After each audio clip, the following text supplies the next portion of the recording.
안녕하세요. 하이. 금요일이죠. 09시 03분이라고 있습니다. 자, 우리 오늘 모닝 텐트 가야죠. WBC 얘기하는 분들이 많아요. 그리고 또 저희 히든 풋볼 컨텐츠에 송재우 위원님이 나오시잖아. 근데 많이 슬퍼하셔. 단톡방이 있어. 근데 저는 컨텐츠 단톡방에는 되도록이면 들어가 있어요. 왜냐면 내가 전체 스케줄 관리를 하니까.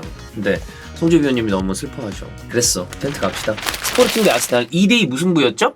별거 없어요. 나는 뭐 문제 없다고 봅니다. 원정 갔잖아. 2대2잖아. 네, 전혀 문제 없다. 제가 과감하게 얘기할까요? 홈 와서 이길 거다. 홈에서 무난하게 이길 거다. 진심, 농담 아니에요. 문제 없어. 2대2 무승부였고 원정에서 이 스코어는 전혀 문제 없다. 제가 요 느낌을 언제 냈었냐면 그 2000년대 초반 아스날이나 그래도 아스날에 자신감이 있을 때 이런 얘기했습니다. 뭐야? 이게 원정 다득점이 있었으면 아주 유리한 건데 원정 다득점이 없지만 무난하게 간다. 네. 문제 없다. 왜냐면 스포르팅 나는 개인적으로는 한 2대1 그냥 이 경기 들어가기 전까지는 1대0 패배 정도까지 생각했어요. 네. 그리고 난 다음에 원정 이거 그 우리 홈 이게 옛날 버릇이 나오네. 그 아스날이 홈으로 와서 이긴 다음에 이 스코어로 합치면 아스날이 올라가는 그림을 그렸었는데 원정 가서 2대2 무승부? 문제 없죠. 자, 그래서 오늘 본격적으로 얘기할 거는 이겁니다. 네. 자, 첫 번째 모닝 텐트 갑니다. 브루노 반등 성공. 저는 개인적으로 요런 게 아주 중요한 승리라고 보이는데 뭐 베티스의 뭐 여러 가지 전력 이런 거를 떠나서 사실 맨유는 내상을 크게 입었죠. 7대0 뭐 이런 경기가 나오면 보통은 상처를 많이 입습니다. 그래서 그 다음 경기를 어떻게 치르는지가 정말 중요합니다. 여러분이 쭉 여러 가지 일을 하다가 한번 크게 얻어맞았어.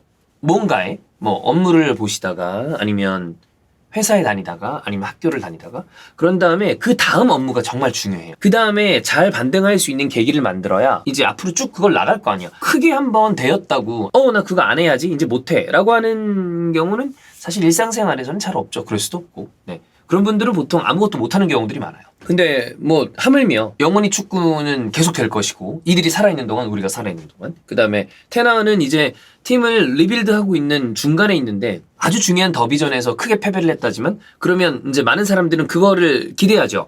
이 사람이 팀을 어떻게 추스릴까 그거를 보는데 유럽 대항전에서 레알 베티스 쉽지 않은 상대를 통해 증명해냈다. 브루노 페르난데스 잘했고요. 맨유 선수들도 반등을 해냈습니다.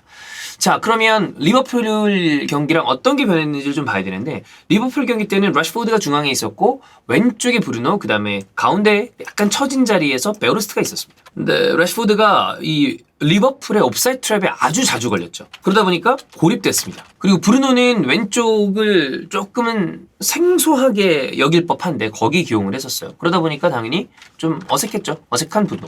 그리고 베오르스트 같은 경우에는 뭐 속도가 아주 빠른 선수가 아니죠. 저 선수가 속도까지 빠르면 그거는 홀란드죠. 저 키에. 중원에서 별다른 기회 없었다. 뭐 이러다 보니까 경기가 잘 안 풀렸던 거죠. 그런데 중요한 건 베티스전에서 어떻게 했느냐. 베오르스트가 중앙 위쪽에 있었고요. 왼쪽에 래시포드가 있었고 그 다음에 공미에 브루노가 있었다. 이건 어떻게 보면 그대로죠. 가끔 주원 형이 얘기했던 것처럼 원래 잘하는 자리에 그 선수를 쓰자. 주원 형이 맨시티 경기를 보다가 맨시티 경기가 좀 안 풀릴 때 그런 얘기를 가끔 합니다. 저 선수 그냥 클래식하게 쓰면 안 되나? 근데 가끔은 그게 중요하거든요. 원래 하던 자리에 쓰면 안 되나? 이 선수들이 원래 하던 자리에 들어갔을 때 보통 잘해요. 그거를 다시 교통정리를 해줬다. 그 중에서도 브루노가 중앙 공미에서 원래 잘하는 선수 아니에요? 요 효과를 여러 가지로 봤다. 브루노 얘기를 좀 해보도록 하겠습니다. 일단 한 골 한 개 도움. 잘했죠. 그 다음에 경기 관여도 영향력 높았다. 중앙 공미에 있는 선수가 예전에 세컨톱 위치에서 많이 공격 포인트를 좀 생산해내는 스타일의 선수들은 사실 중앙지향적인 어떤 그 플레이를 보여주진 않았습니다. 거의 그래서 공격수처럼 뛰었었죠. 근데 세컨톱에 위치해 있는 선수 중에 경기 영향력이 큰 선수들은 중원으로 옛날부터 많이 내려갔습니다. 넘버 10이지만 경기 전체의 흐름에 판을 짜는 거죠. 경기 관여도가 높은 경우들이 많아요. 그래서 후방 빌드업을 도움을 주고 중원의 볼 순환에도 관여를 한다. 근데 이번 경기에 브루노, 그리고 원래 브루노가 그런 성향을 좀 가지고 있어요. 완전 세컨톱 스타일은 나는 아니라고 봐요. 이상하게 그 삼선의 프레드 카스미르 조금은 불안했다. 약간 불안했거든. 근데 브루노가 내려오면서 거기에 경기 관여를 해주기 때문에 매끄러운 연계가 그래도 됐다. 이 부분을 브루노가 채워준. 그리고 사실 지난 경기 끝나고 우리가 브루노를 따로 다룰 정도로 그 다음에 언론에서도 브루노가 본인은 알죠. 바보야? 아니잖아. 본인이 비판받는 거에 대한 걸 분명히 알 거예요. 그러다 보니까 심기일전을 했는지 킥, 패스. 브루노가 여러 가지 장점이 있는 선수이지만 킥이랑 패스에 대해서 패스의 과감성, 그 다음에 리스크를 감수하면서도 집어넣는 공격적인 패스 이런 거를 떠나서 브루노 페르난데스의 킥, 브루노 페르난데스 패스 이런 게 이 선수의 가장 먼저 떠오르는 장점인가 하면 그쪽은 좀 아니죠. 공미 중에서 킥이 먼저 떠오르는 선수들이 있잖아 가끔. 어우 야 저기 킥 너무 좋아, 패스 너무 좋아. 근데 그런 쪽은 아닌데 이날은 이것도 아주 좋다, 아주 좋았다. 이건 좀 그런 것 같아. 아까 조금 전에 얘기했던 것처럼 좀 심기일전을 했나? 네, 이런 부분을 지금 어떤 분이 케빈 더 브라이너 얘기하는데 케빈 더 브라이너는 뭐 위대한 공미 라인업에 이름을 올릴 법한 선수들 그 중에서도 이 선수의 킥은 약간 그런 것 같죠. 발목에다가 기계를 달았나? 이런 느낌이 들 정도의 본인의 아주 전매 특허 시그니처 패스들이 있는데 브루노는 그렇지 않았지만 어제는 아주 좋았다. 자, 브루노가 중앙 기용이 됐을 때 무엇을 맨유에 가져다 줄 수 있는가를 봐야 되잖아요. 근데 그걸 봅시다. 예를 들어 4-2-3-1이라고 봅시다. 4-2-6-1 뭐죠? 혹은 뭐 4-3-3이라고 봅시다. 근데 어떤 포지션이 되든 간에 팀에서 이거는 위치랑 별개예요. 이 공격형 미드필더, 우리가 흔히 얘기하는 이 자리를 차지하는 선수의 중요성은 굉장히 높아요. 거꾸로 얘기해 볼게요. 이 자리에 마땅한 선수가 없는 팀들의 난감함 누가 있나요? 토트넘. 골 때리죠. 공격형 미드필더가 4-2-3-1 3명의 자리에 꼭지점에 서느냐 가운데 서느냐 이런 뭐 좌우 몇 잘라에 서느냐 이런 게 아니라 이런 종류의 유형의 선수가 없는 팀의 경우에는 공격 전체가 되게 안 풀리는 경우들이 많아요. 그래, 첼시도 마찬가지. 비슷하죠. 이선 자원의 선수들이 굉장히 많음에도 불구하고 어떤 분이 얘기하네. 이 자리에 맨유 원래 린가드랑 페레이라였다. 안드레아스 페레이라. 물론 안드레아스 페레이라는 플럼에서 잘하고 있습니다. 그러니까 토트넘의 경우에 예시야 토트넘의 경우에는 해리 케인이 그 역할을 그래서 케인 더 브라이너라는 얘기를 하죠. 반대로 아스날 같은 경우에 그런 자리에 그래도 비교적 선수들이 있어서 경기가 풀려 외질, 외곽으로 이런 선수들이 있었잖아요. 자, 브루노의 이 여러 가지 파급 효과를 보면 세컨톱 아까 얘기했잖아요. 세컨톱의 역할을 할 경우 전방팀 투 박스 타격. 자, 넘버 10이야 공미야 갔을 때 볼 순환. 공미는 중요한 순간에 측면, 수적 우위, 그 다음에 크로스. 이게 된다는 거죠. 자, 여기에 대해서 그럼 맨유의 이 자리에 브루노밖에 없느냐? 그건 아니에요. 제이든 산초가 있어요. 근데 좀 전체적으로 아직은 신뢰가 떨어진다. 베르스트 서긴 서 느려. 이 선수는 원래 포워드잖아. 공격수잖아. 근데 브루노가 사실 이래저래 다재다능하다 보니까 측면에 서는 경우가 있어요. 그렇잖아. 좌공미처럼 아니 좌공미가 아니죠. 왼쪽 아예 4-2-3-1의 이 2선 세 자리에 왼쪽에 서거나 오른쪽에 서는 경우가 있잖아요. 영향력이 많이 떨어진다. 어떤 선수들은 측면에 두는 게 좋은 선수들이 있는데 예전에 누가 그랬더라? 스티븐 제라드가 측면에 섰을 때 이거는 페라리를 골목길에 두는 거나 다름없다라는 얘기를 한 적이 누가 있었는데 유명한 레전드였는지 해설이었는지 그런 얘기를 한 적이 있었어요. 그런 것처럼 선수들 중에 측면에 있을 때 잘하는 선수가 있고 중앙에 있었을 때 잘하는 선수가 있는데 이 얘기를 그 선출들한테 물어보면 또 재밌는 얘기를 할 수가 있습니다. 측면에 있으면 한쪽 면이 죽어. 그랬을 때 선택지를 다양하게 가져가는 선수가 있어요. 근데 중앙에 있으면 360도가 살아있어. 이랬을 때 못하는 선수가 있고 오히려 자유도가 높아지는 선수가 있다. 이 얘기 이거를 선수들이 하는 얘기를 들어보면 그렇구나. 이렇게 입체적으로 보는구나 라는 생각을 들을 수가 있거든요.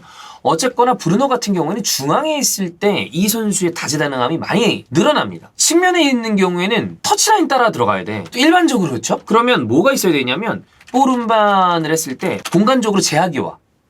상대 뒷공간. 근데 브루노는 여러 가지 선택지를 가진 선수죠. 그리고 잘하는 공미들은 여기에서 항상 상대한테 선택지를 강요해. 내가 뭐 할 것 같아? 패스할 것 같아? 롱킥 할 것 같아? 슛할 것 같아? 돌파할 것 같아? 이런 여러 가지 툴을 가진 선수들이 중앙에서 잘하는데 브루노는 이런 것들을 가지고 있죠. 근데 측면에 있으면 그게 좀 제약되잖아.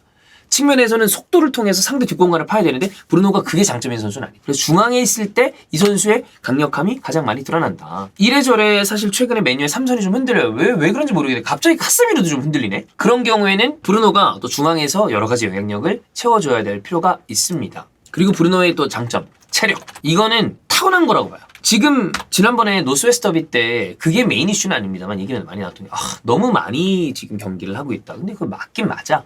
모든 팀들이 이맘때쯤 되면은 진짜 많이 뛰고 있는데 그 중에서도 맨유가 이래저래 컵대회 결승 나오고 그러느라 좀 일정이 빡빡해. 3, 4일 간격으로 경기가 매일 있어요. 근데 우리가 지난번에 그 얘기했잖아. 테나는 전체 선수단 관리, 출장 시간 관리 잘해준다. 예외 브루노. 이런 거는 저는 탁월한 부분이 있다고 봐요. 회복이 빠른 사람, 그 다음에 체력이 비교적 덜 드는 사람, 이런 걸로 봤을 때 아니 사실 중앙 공미 외에도 좌우 윙포 자리까지 서는데도 불구하고 거의 매경기 선발. 이거는 탁월한 체력이죠. 타체. 여기에다가 리산드로 마르티네즈 잘했죠. 네. 리산드로가 지난 그 노스웨스터비만큼 힘들어했던 경기 잘 없어요. 맨유로 이적한 다음에 초반에 한두 경기 어려웠을 때 그때보다도 더 어려워했으니까 리산드로 다시 좋아졌다. 베로스트? 근데 그 막 근육 문제 있었잖아. 근데도 난 이런 선수 되게 좋다고 봐. 항상 볼 넣고 막 환호하고 그랬던 거 보면 이 선수만의 낭만이 있어. 인정. 라시포드. 여러분 이번 시즌 공식 이 선수 몇 골 넣었습니까? 26호 골입니다. 비교를 조금 해볼까요? 엘링달링 폴란드 33골, 음바페 30골. 이거 되게 대단한 기록입니다. 자, 그 다음에 요즘에 좋은 완비사카 교체 투입한 다음에 잘해준. 그 다음에 펠리스트리 파쿤도 괜찮던데? 아까도 얘기했던 것처럼 테나가 이거 잘 조진 거다. 미친듯이 뛰더라. 이런 선수들 이렇게 해줘야 돼. 그래서 이렇게 뛰고 정신을 막 내가 모든 것을 경기에 쏟아내겠다 이런 생각을 가지고 뛰어야 아까 얘기했던 것처럼 그런 대패, 참패죠. 그것도 더비 전에 그런 거를 이겨냅니다. 잘한 거라고 봐. 단 좀 더 잘하자. 대안은 맨유 팬들은 어떻게 보세요? 나는 결과적으로 바뀔 거라고 봐. 달러 생각보다 안 올라와. 안토니 결정력 마무리 좀 아쉽죠. 그 다음에 산초 일 어떡하냐? 결국 바뀌지 않을까 그거야. 결국 선수가 바뀌지 않을까. 킹중계 간만데 이해합니다. 그런데 추구해야 될 축구로 봤을 때 대안은 교체될 것 같아. 이거 어떡하냐? 그 다음에 카세미로. 내가 알던 카세미로가 아니야. 이대로 폼이 떨어질 거라고 생각하진 않습니다만 그래도 내가 알던 카세미로가 있는데 저는 이 선수는 뭐 곧 정상화 될 거라고 보고 얘는 아직 어리잖아. 99년생이잖아. 그래서 치고 얘는 바뀔 거라고 봐요. 왜냐면 대야 이대로 가져가기 어려워. 안토니, 제이든 산초는 조금 걱정돼요. 요 정도 봅니다. 오케이?